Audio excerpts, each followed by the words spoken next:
contoh diskusi tentang bagaimana menyusun masalah dalam sebelum pelaksanaan studi pendahuluan, bagaimana membuat pedoman wawancara, bagaimana membuat pedoman observasi, dan bagaimana membuat pedoman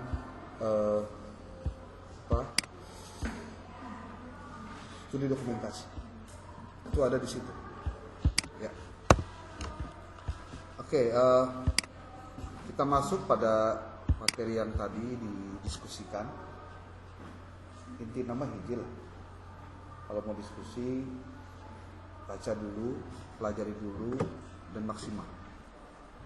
Jangan berdebat untuk hal-hal yang jawabannya juga kita nggak tahu jawabannya. Diskusi itu penting untuk mengeksplosur gagasan dan juga hasil bacaan. Jadi lamun diskusi nu hiji itu maca, nu kaduana menduga-duga, kadituna loba teka harti. Jadi kalau mau referensinya mana, pakai referensinya, semua referensi dipakai, baru didiskusikan. Dibiasakan berliterasi dulu sebelum berdiskusi. Oke. Kualitatif dan kuantitatif dan mixed method itu adalah pendekatan penelitian yang dibahas di kelompok 3 setelah membahas konseptualisasi masalah penelitian, menentukan masalah penelitian, lalu pendekatan penelitian. Pendekatan approach dalam penelitian itu di penelitian kita dibahas itu 3 buah. Jadi kalau ada yang mengistilahkan kuanti, kuali, dan mixed method itu sebagai metode, itu kurang tepat. Yang tepatnya pendekatan. Jadi pendekatan penelitian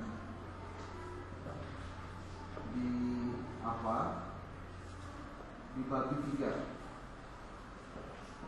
Ada kualitatif, ada kuanti dulu ya. Biasakan dimulai dari kuantitatif kalau ngomong. Kenapa? Karena lanjutnya kuantitatif.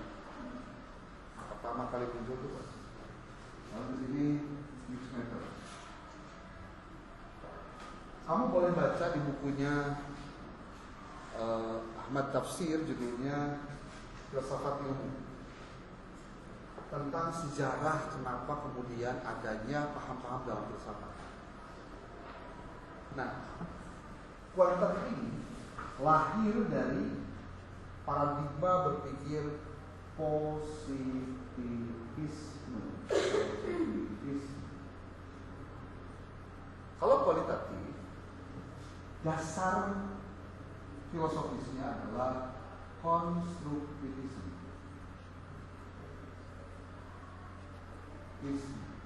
Kalau mixed method itu pragmatisme. Mesti ngerti dulu ini kalau mau bahas tentang kuantitatif, kualitatif, dan mixed method. Jadi ulang deui aya bahasa lamun ditanya, naon penelitian kuantitatif teh? Penelitian waya angka-angkaan, pakai statistik, pakai hitung-hitungan. Jangan lagi ngomong begitu. Harus berbicara dari yang sifatnya runtut. Ini ya. Ini perbedaan dari filosofisnya. Kamu bisa lihat di sini.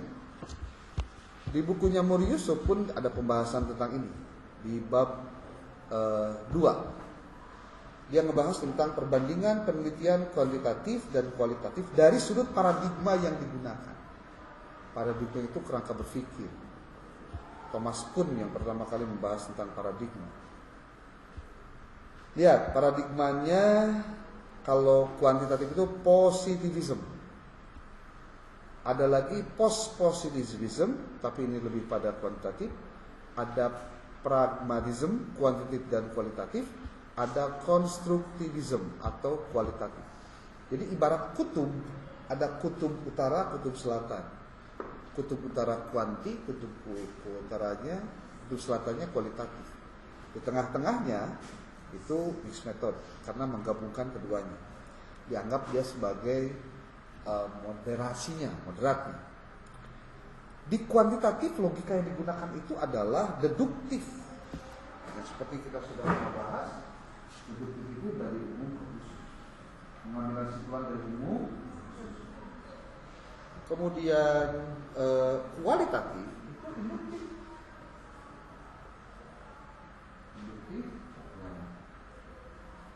Itu dari khusus ke umum. Versi ada penghapus.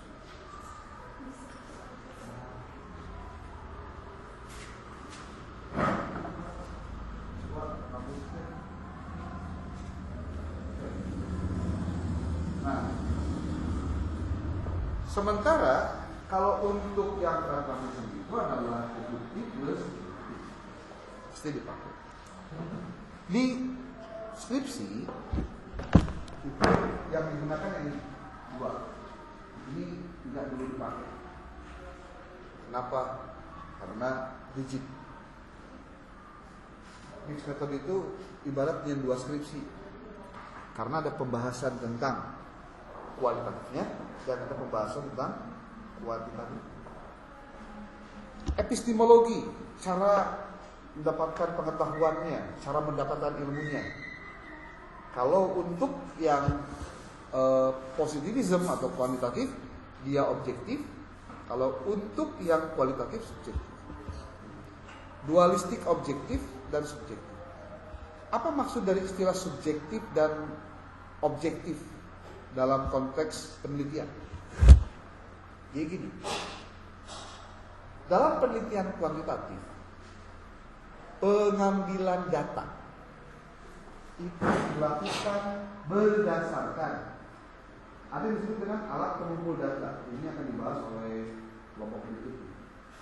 Di kuantitatif, alat pengumpul datanya adalah angket atau tes yang ini adalah berisi choice atau pilihan yang memiliki rentang atau ada skornya. Alat pengumpul data ini dipakai oleh si peneliti untuk mendapatkan data. Artinya si peneliti tidak langsung dapat datanya, tapi pakai alat ini. Di penelitian kualitatif, alat pengumpul datanya adalah 1. Wawancara, 2. Observasi, 3. Studi dokumentasi. Wawancara dilakukan langsung oleh si peneliti. Observasi, si penelitinya langsung observasi. Studi dokumentasi pun sama.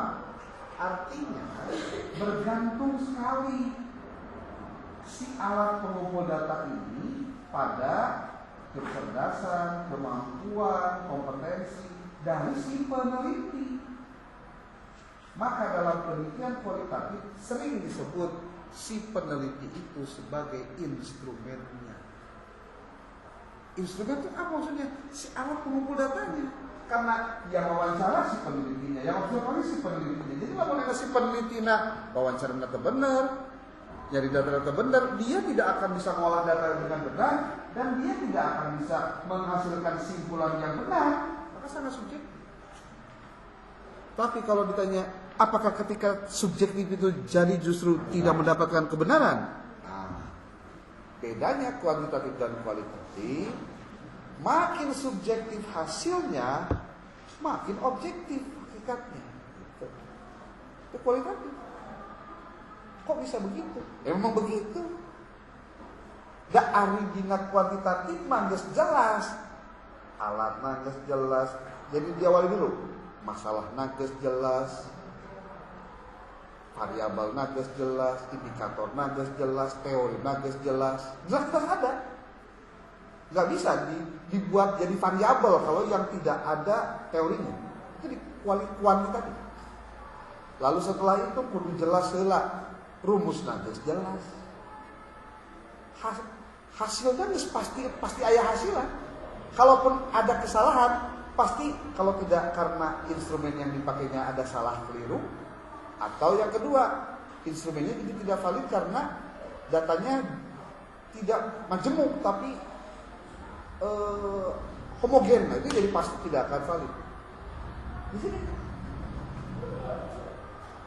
Tapi kalau di kualitatif ceritanya lain. Contoh, di kualitatif itu namanya bukan variabel tapi fokus penelitian. Fokus penelitian itu bisa berubah seiring berjalannya waktu.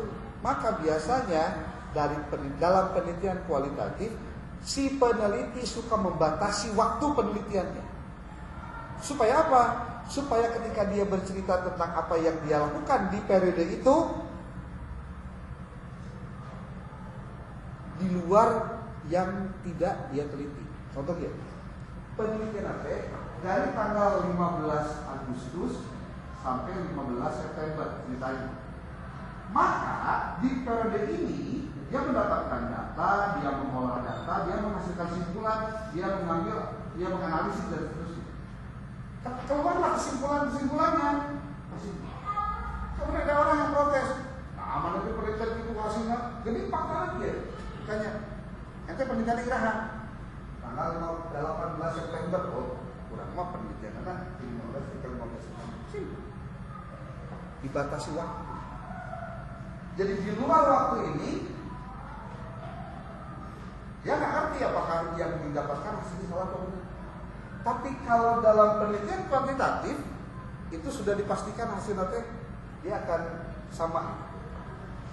Karena memang rumus karuan.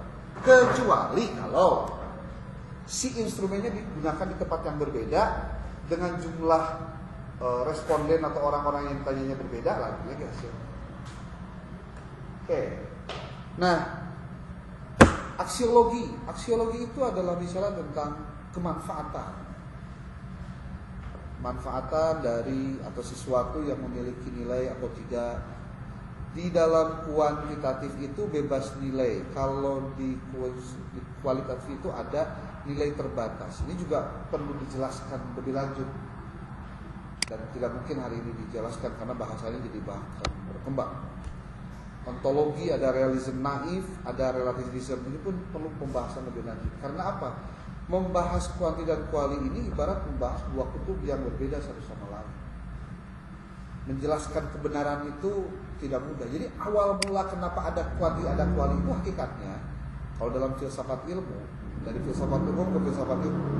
Jadi dari cara manusia memandang alam, kesininya bagaimana cara manusia mendapatkan kebenaran, kesininya untuk menilai sesuatu itu benar atau tidak. Jadi lamun tema ya, contoh, ada satu kata cantik. Cantik ini kualitatif. Cantik. Tapi kalau kita mau mengukur siapa, si A itu cantik apa enggak, si B cantik apa enggak. Nah, di kualitatif kudu aya indikator cantik. Contoh, wajahnya bersih, hitam putih, hitam malas sebetulnya. Emang cantik putih ngumpul. Itu enggak sebetulnya coklat, abu-abu atau gelap mana? Wajahnya bersih. Terus bersih itu tidak ada jerawat, atau tidak ada komedonya, atau tidak ada keriputnya dan lain-lain, atau disebut cantiknya kalau tinggi badan ini dimasuk sekian. Nah kan alat yang terukur. Jadi kalau tema seseorang dengan kategori dan masuk ke indikator ini 100, diangkatnya oh cantik berarti. Makanya alat ukurnya jelas untuk sesuatu yang kualitatif. Si Ahmad rajin sholatnya, rajin sholat itu kualitatif, kualitatif. Disebut kualitatif. Karena disebut rajin sholat, sholat alhamdulillah. Dari sholat zuhur malam disebut rajin, sih ada kewajiban. Tapi lamun bahasanya gini, si Ahmad rajin sholat di masjid. Kuali. Kualitatif. Bagaimana mengukur rajin sholat di masjidnya? Dia indikator. Dalam satu hari ada 5 waktu sholat, berapa kali dia datang ke masjid? Lamun dina sampai datang ukur 2 kali, ya sudah kategori rajin. Kumanya supaya dia rajin itu cicing di masjid, si eta datang ke dicatat kurang sekali, 2 kali. Memang begitu. Nah, terus disebut rajin, kamu dalam kualitatif disebut rajin dalam membaca supaya rajin juga. Mungkin judulnya bukan rajin sholat di masjid. Oke, rajin sholat di masjid dalam kualitatif. Kamu cicing di masjid, tombol kalau keluar siapa? Sholat itu memang bola molor. Kamu cinta itu yang kualitatif itu mengamati apa yang dilakukan orang. Maka kalau tadi ada pertanyaan gimana caranya bertemu dengan orang yang punya masalah dan lain-lain, sekali lagi di penelitian yang tidak mengukur sesuatu, maka prinsipnya menggunakan kualitatif. Kalau kamu baca di dalam bukunya Muri Yusuf ini buku yang relatif lebih komprehensif ketika bicara, tidak terlalu tebal banget, tapi penjelasannya relatif simple dan memenuhi targetnya. Seperti ini, coba lihat. Kalau kamu nanti di penelitian lain, di kualitatif itu ada beberapa tipe dan strategi penemuan dalam penelitian kualitatif. Jenis penelitian kualitatif itu ada studi kasus, ada grounding teori, ada penelitian historis, ada fenomenologi, ada etnometodologi, ada etnografi. Kalau ini masuk pada kategori penelitian kualitatif, pasti bukan untuk hitung-hitungan, tapi dia bernarasi, pakai wawancara, observasi, studi dokumentasi. Itu alat pengumpul data utamanya.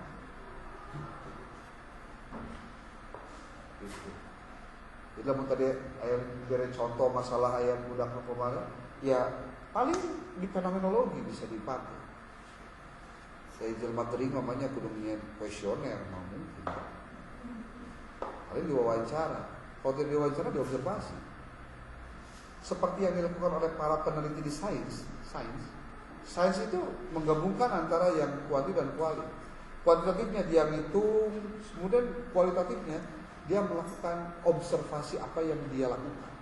Dicatat semua yang dia kerjakan.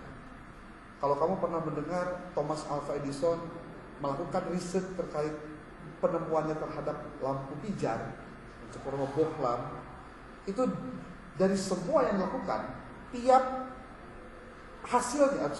tiap proses itu ditulis detail. Jadi percobaan pertama ditulis, datanya menghasilkan ini. Beres itu, belum, dah, gagal. Berarti simpan datanya ini. Yendai dikoreksi tidak awal. Oh, salah tina ieu. Dirobah belah dieuna coba. Cek deui, robah. Nggak meleduk keneh. Kurang deui, terus begitu. Makanya peneliti itu memang butuh ketekunan. Satu komponen saja itu sampai bisa ngebeleduk kumat, dan itu terkonfirmasi terus. Konon kamarnya sampai di 1000 kali dia melakukan riset baru lampunya nyala dan tidak ngebeleduk. Bahkan pernah kejadian tempat dia risetnya itu sampai terbakar hanya gara-gara dia kurang hati-hati berarti. Jadi ngeh bahwa itu bakal ternyata bisa menghasilkan kebakaran. Tapi dia tetap melakukan riset lagi. Kebayang kalau Thomas Alva Edison berhenti di penemuan 500 contohnya bisa sampai akhirnya gak tahu. Mungkin dunia hari ini tidak akan ketemu dengan lampu pijar. Tuh. Jadi ditulis, praktekeun, tahap-tahapannya ditulis, praktekeun terus dicek kebenarannya. Dirobah deui ieu, cek lagi terus begitu. Jadi untuk kieu cobaan.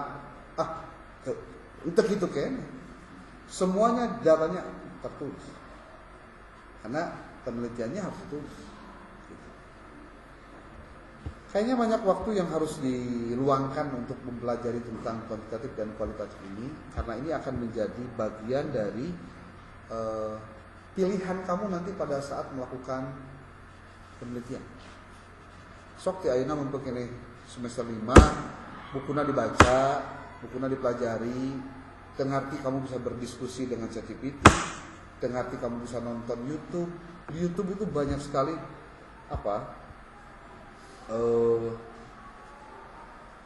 sebutnya channel-channel yang bisa membuat kamu bisa belajar. Contoh, aya mata kuliah statistik, kamu teu ngarti, ada loh statistik dari nol. Ada statistik dari. Bahkan kalau kamu buka zstreetlibrary.sk, kamu bisa belajar banyak buku statistik yang bisa kamu download. Jadi sebenarnya zaman ayeuna mah tinggal kadaekna nu loba. Lamun alasan anu loba, ya moal menang naon. Oke. Terakhir pembahasan tentang studi pendahuluan. Tadi sudah dikirim di grup, bahkan sampai 2 kali teringat bahwa pernah ngirimkan link itu. Ini adalah tektokan ngobrol dengan ChatGPT terkait dengan step by step how to do studi pendahuluan. Prior research sebutnya, studi pendahuluan. Preliminary research, Kita lihat ini. Diawali dari pembahasan tentang ini. Ya, ngobrol lah. Halo bos, ya. Aku kan semester 5 nih prodi PAI di STL Masturia Sukabumi. Saat ini aku lagi ada tugas untuk melakukan studi pendahuluan. Nanya dong, apa sih studi pendahuluan teh? Nah, disinilah sebetulnya kita bisa dapat ilmunya. Yang kebetulan dapat materi studi pendahuluan sebetulnya ini penguatannya, ya. Nih, studi pendahuluan merupakan tahap awal dalam proses penelitian bla bla bla bla bla. Apa yang harus dilakukan? 1. Membaca literatur. 2. Mengidentifikasi masalah. 3. Menetapkan tujuan penelitian. Ingat ya, jenis apapun pendekatannya itu tergantung dari tujuan penelitian kamu. Nah sekarang yang kamu harus lakukan dalam rentang 3 minggu ke depan itu adalah melakukan studi pendahuluan. Nanti PJ tolong bantu akan bikin di file PDF, terus dibuatkan per pertemuannya, siapa yang hadir, siapa yang gak hadir.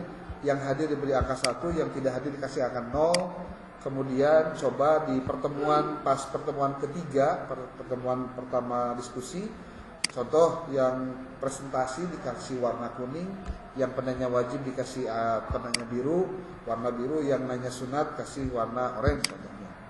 Contoh nih. Jadi nanti ketahuan setiap kali pertemuan itu siapa yang punya aktivitas gitu.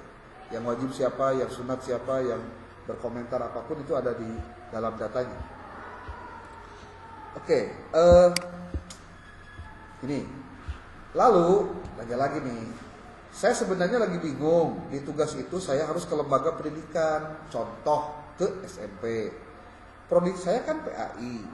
Kira-kira apa yang bisa digali untuk saya dapatkan jawaban dari studi pendahuluan itu?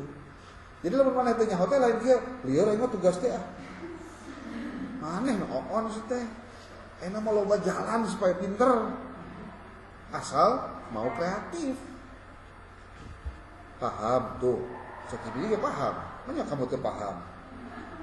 Kalau kamu di prodi PAI dan harus melakukan studi pendahuluan di lembaga pendidikan seperti SMP, ada beberapa hal yang bisa kamu gali untuk membantu menjawab pertanyaan atau masalah dalam penelitianmu. Ingat, urang can nyahoana naon, karek penelitian ka lapangan rek naon, urang can nyaho ye ceritana. Nanya ka ChatGPT, kira-kira naon tah alternatifna di bejaan kumanehna teh. Kamu bisa riset tentang kondisi pembelajaran PAI. Kamu boleh mencari tentang peran guru PAI, tentang pengaruh lingkungan sekolah, tentang tantangan dan pembelajaran PAI, tentang pendidikan karakter dan religiositas, tentang sikap siswa terhadap PAI, tentang evaluasi pembelajaran. Loba ternyata bisa diteliti teh.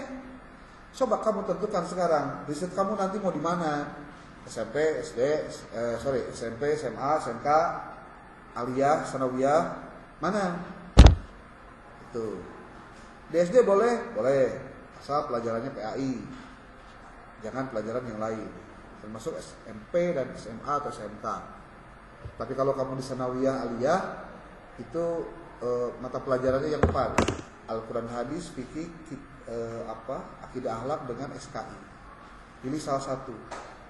Nanti kamu boleh chat lagi tambahan. Saya pengen di mata pelajaran SKI, sejarah kebudayaan Islam di Sanawiyah. Kira-kira apa aja ya yang bisa saya dapatkan informasi untuk saya gali di satu sekolah tersebut.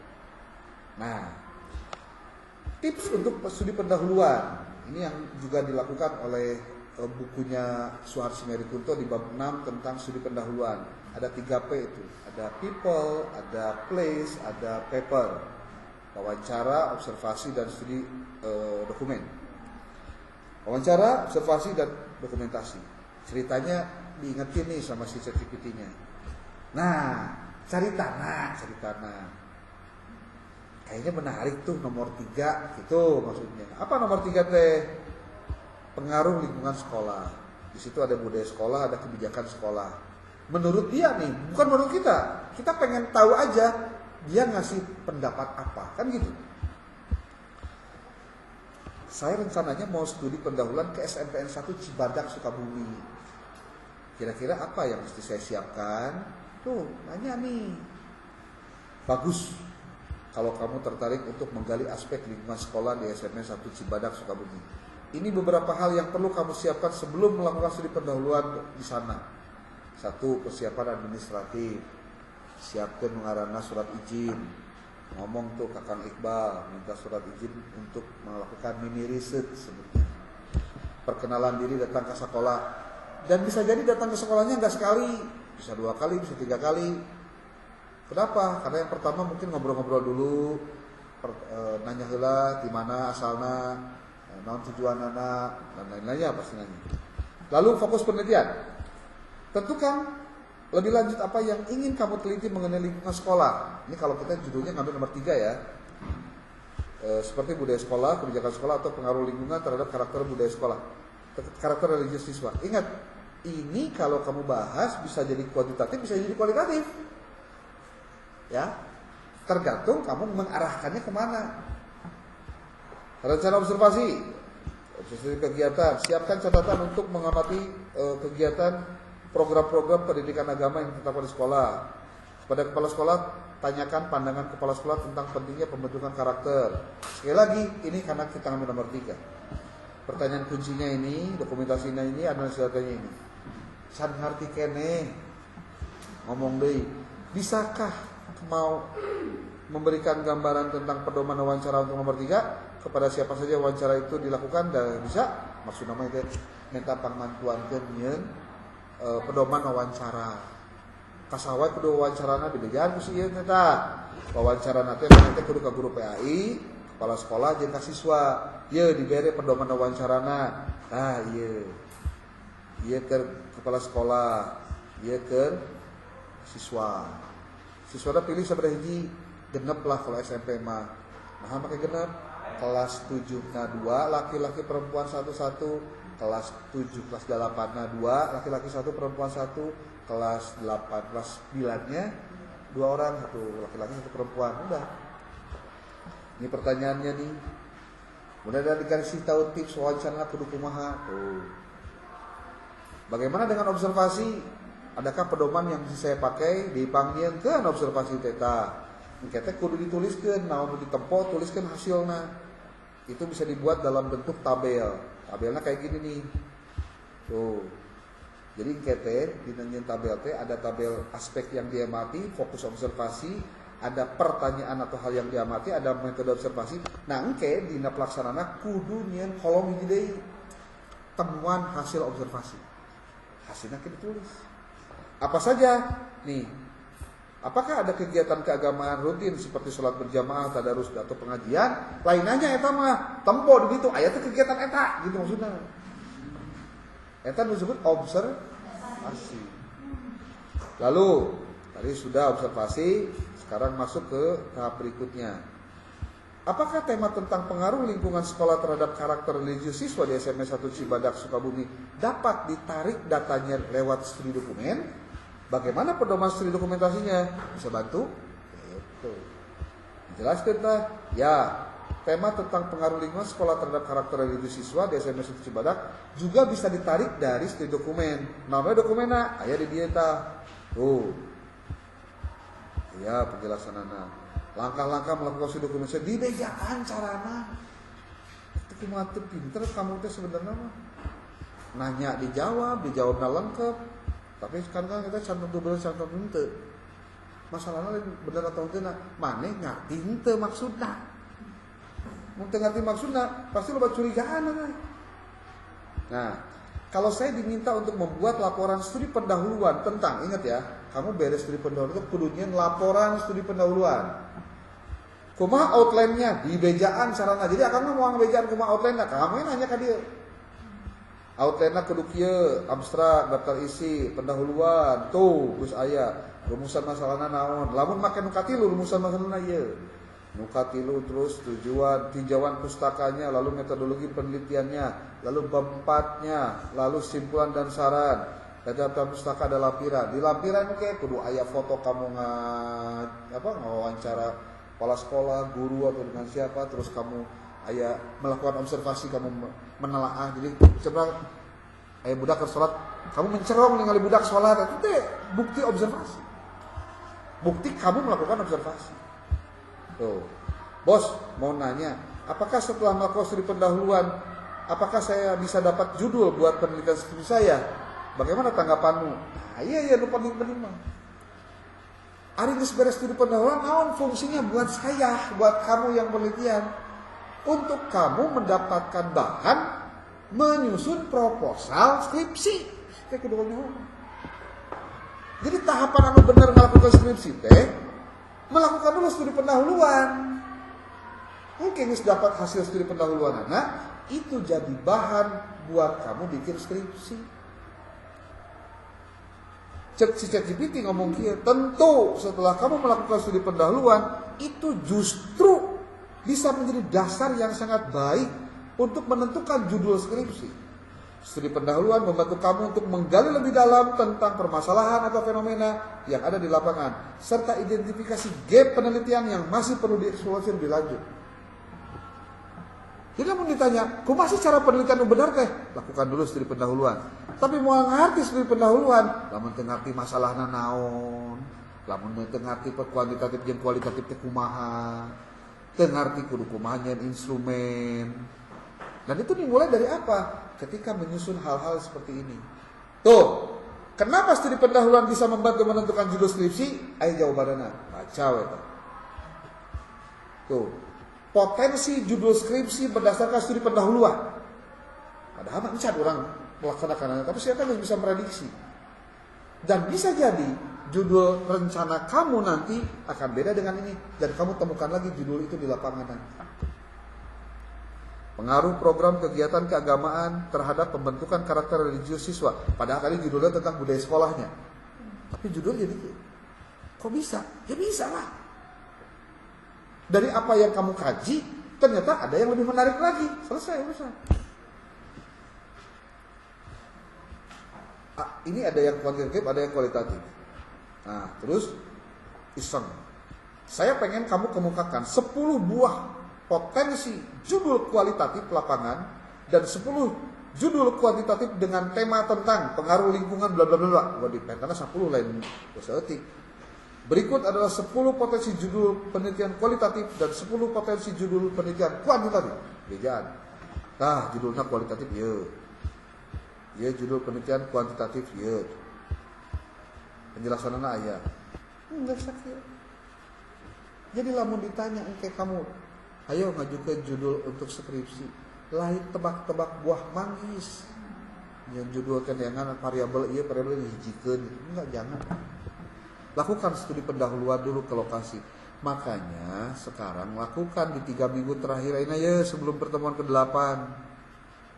Nanti hasil studi pendahuluannya dikumpulkan dalam bentuk print out dan nanti kumpulkan di PJ dalam bentuk Word. Fotonya dalam bentuk PDF.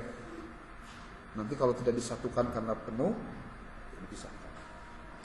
Oke, sudah pukul 16:22. Istirahat ya. Kamu mau pulang ya sekarang?